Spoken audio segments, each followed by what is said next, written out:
Welcome back to another episode of Less People. I'm your hostess, Jenny Russell.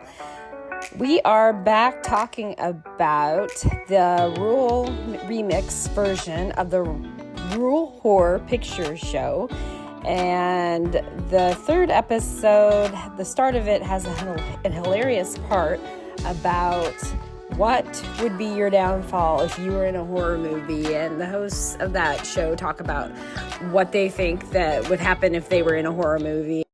Before we get started, though, with whatever mysterious thing we're going to talk about today, I have a question for you, Susanna, which is that in the last episode, we talked about Texas Chainsaw Massacre, which is one of the most famous horror and slasher movies out there. Yeah. And, we talk a lot about tropes and the different roles that characters seem to play in horror movies. And so my question for you is, if you were in that movie, if you were in that situation, who are you? What are you doing? Said she used to run cross country, she might have a chance to run away. So how would you fare in a horror movie? I'm going to ask that question here from our audience. I think that I'm pretty good at hide and seek. I might be able to find a hiding space and just hide away until the danger is gone. But a lot of those movies, they come find you. So who knows if I'd survive? Probably not. I would probably be one of those that would be a goner. But I'd like to hear from you in the comments. What would be your downfall in a horror movie? Yeah. So today I want to talk about a couple of different things that we see a lot in horror movies, and those are both the concepts of isolation, and then we're going to get into a conversation about grief being a really prevalent emotion in horror movies. So I think to start out, it would be helpful to kind of think about setting a little more, which is, something we've talked a lot about in these episodes. It's a big theme of this podcast, given that we are the Rural Horror Picture Show. But just throughout kind of all horror movies, the idea of being alone, being isolated is so common. The haunted lone cabin on the hill, friends camping alone in the woods, a family alone in an unfamiliar hotel, like The Shining, that, no one's there to hear your screams. You can't call for help. It's this just really common thing, which is like preying on the fear of being alone, being isolated. And we see that in a lot of these movies where the landscape really just becomes an active character in the drama, in the horror, by becoming the thing that is isolating our main characters. When reading a lot about like what makes this so scary, right? Like it's something that feels pretty obvious, right? We're basically all humans are kind of afraid of being alone in different capacities, but Every capacity. yeah. And one thing I read that I think sort of sums up this feeling very well is that empty space, right? Like that isolating landscape, it helps do what horror movies do best, which allows the audience to kind of anticipate the arrival of something scary.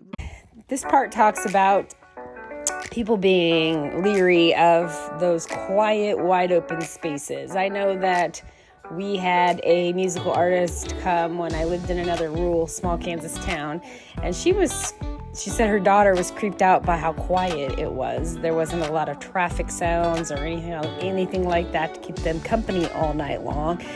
And this artist was just blown away that we were so far from a Walmart. But the only time that I've been extremely creeped out, I guess, by the quiet and the ruralness of where we live. There are no people around. I was out walking after dark in this last year, and I was listening to a podcast as I walked, and they were actually talking about conspiracy theories, and they said, the chupacabra, this one was found. All these cattle were found drained of their blood north of Concordia, Kansas. And we don't live that far from this. So I was like, okay, it's time to go inside. When a national show references your town in reference to a creepy animal, they don't know how it's existing or where it's existing. And I was like, okay, the wide open spaces I'm creeped out by right now. But my dad always used to say those animals and things out there in where we live in the rural areas, they are more scared of you than you should be of them, because most of them are going to stay far, far away from you, even if it's after dark in a rural area and nobody else is around. One more example in a similar situation, I was out by myself exercising, and I came up on another farm that we own that nobody lives at that farm, and there was some really beat up cars in the driveway, and nobody ever lives there, and if anybody is there, it's something to do with the farm and a tractor or one of the family members that we farm with's vehicle. But these were two vehicles, had definitely seen better days, and they were parked at that farm.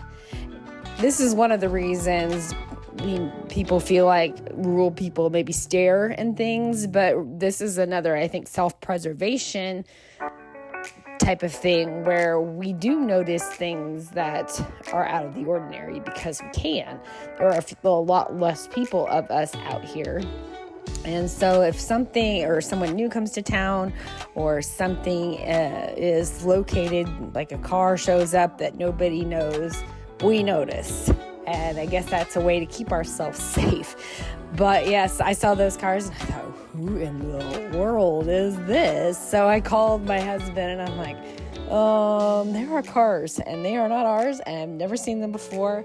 They look like they have been run through the ringer. Who is this? Well, he had worked for a bank at that time, and they had to go repossess some of these cars, and they had driven them over to this particular farm until they could dispose of them at the auction. So that's where those cars had come from. But boy, did he not tell me, and boy, was I on the alert for whoever that was out in a rural area. So I guess they're right about this. You fear the silence, you fear not being able to get help because there's nowhere to go get help with.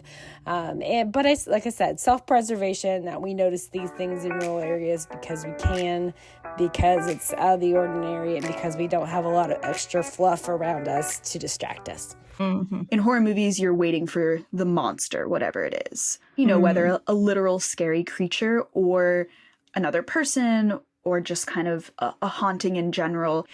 And horror movies are really interesting ones because they kind of work in a very meta way, right? You know, you're watching it and it's a horror movie, it's going to be scary. So you're waiting for something scary to happen. And an empty space allows that anticipation because you feel like something should be filling it, right? And that is probably a monster of some sort, whether literal or just a spooky vibe. Yeah, it literally makes you shiver with anticipation. Oh, wow. As Frankfurter would say. Good call out to the name of the pod. Thank you. Something that's interesting for us, something that we think about a lot as an organization. We're a rural media organization. We do reporting in rural areas and also think and talk about media representation and things like that. Something that my editor says sometimes, right, is that the surface of the moon is not rural, right? Totally. Just an empty landscape filled with nothing is not rural. This part, there will always be people in rural. There's not going to be, it may not look exactly the same as it does now, but your cities don't look the same as it does now. Each place is always changing. And really, you know, some places may disappear, but the places that have any sort of synergy around services, those places are more than likely going to exist years from now in some capacity because they serve a purpose.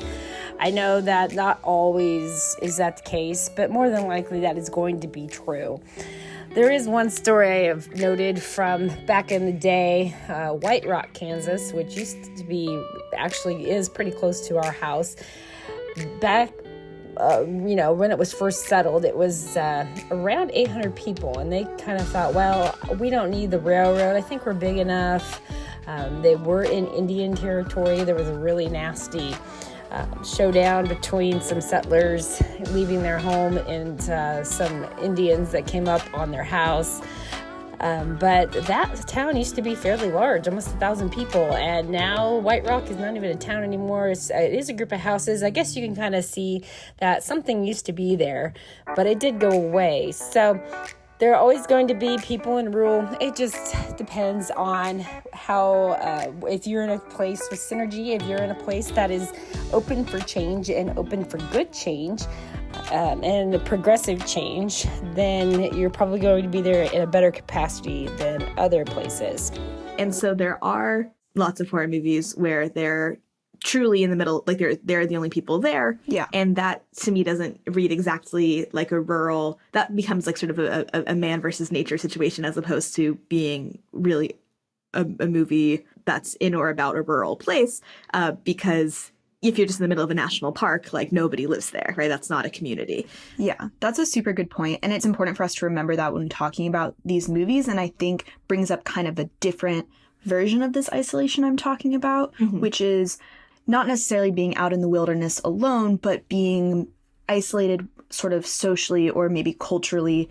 For instance, like being a stranger in a community or being a stranger among strange folk, new people to you, which goes back to our favorite concept of urban Noia, which we've been talking about in all these episodes, being a newcomer to a group of people where you feel different, this kind of like othering that happens. Yeah. That isolation is something that's going to come up in a lot of the movies we talk about today, along with the landscape isolation that's so common throughout horror movies.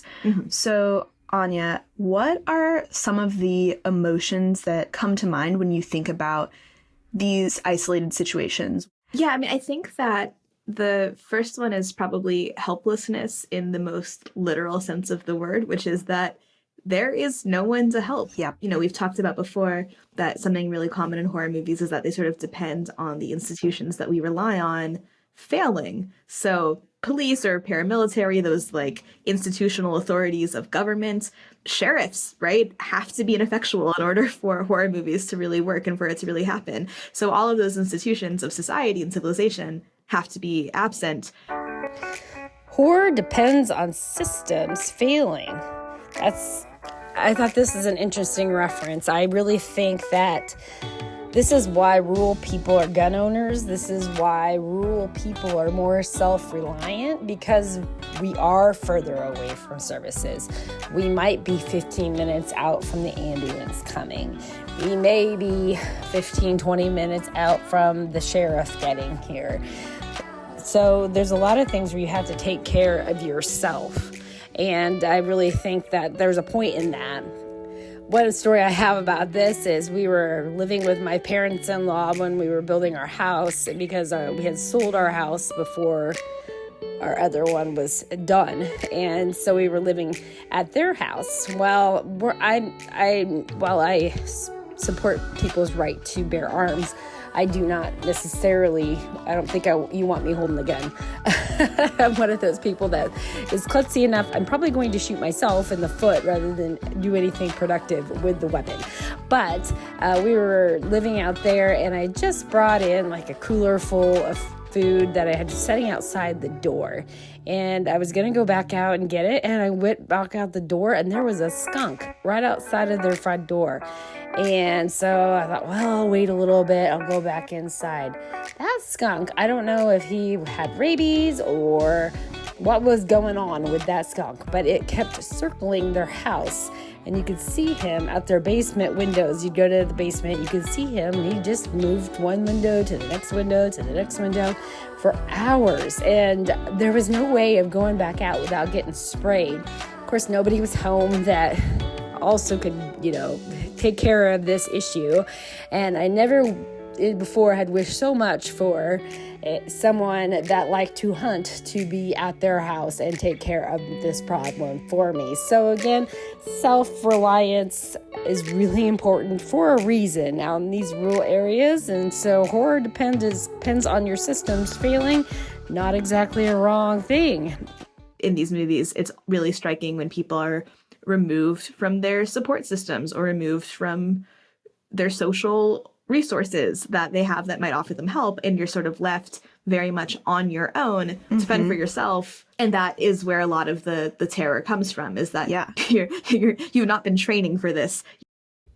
So I'm most scared of this. Not being able to rely on family. I was in Kansas City when one of my friends lived there, and she didn't have any family living around her and really didn't know a lot of people there. And I have always lived in a very support network type of a place. I grew up in a rural area. I knew that if I was stranded on the side of the road, somebody would drive by and they would probably help me. There's been many times I was walking outside of my parents' house, like walking for exercise, and people will stop and be like, "Are you okay? Did your car break down? Do you need a ride?" No, I'm just walking for fun. I know, foreign concept, but walking for fun. But, you know, I've always lived in that environment where people are helpful, people are mostly trustworthy. I can count on people, somebody I know to come by. Same thing where I live now. I live around my husband's extended family. So when I moved to a city, it was one of those things where I couldn't just trust the car dealership anymore. Your local car dealer, the place that changed your oil in town, they weren't going to pull a fast one on you. They knew you were Rodney's daughter, and they weren't going to treat you badly because they know you and they know your family and they know your dad. And that word will get back to him. So they treat you well because they're good people, and they treat you well because they're going to have to see you again. So I knew that if they told me I needed, my tires was going low or my tires were getting bald, I knew that was true, and I probably needed to budget for that. Then I got to the city and it was much different. Hey, girl, you need wiper, you need blinker fluid, that kind of stuff. And it's like, I know I don't need blinker fluid. That's not even a thing. But there was lots of things where they were trying to upsell me because they didn't think I knew better. So that's actually scarier to me than most of the other things around horror movies is breaking down in a city, not having anybody to come help. So not being able to trust those who are giving you services and trust that they're not going to pull a fast one on you. So that's kind of an interesting take as well. You're just stuck as you are in a situation that you now have to get yourself out of because nobody's coming to help you. Totally. So as you were talking, I feel like some of the words I was hearing, like helpless, unprepared, I feel like you were describing a lot of feelings of anxiety.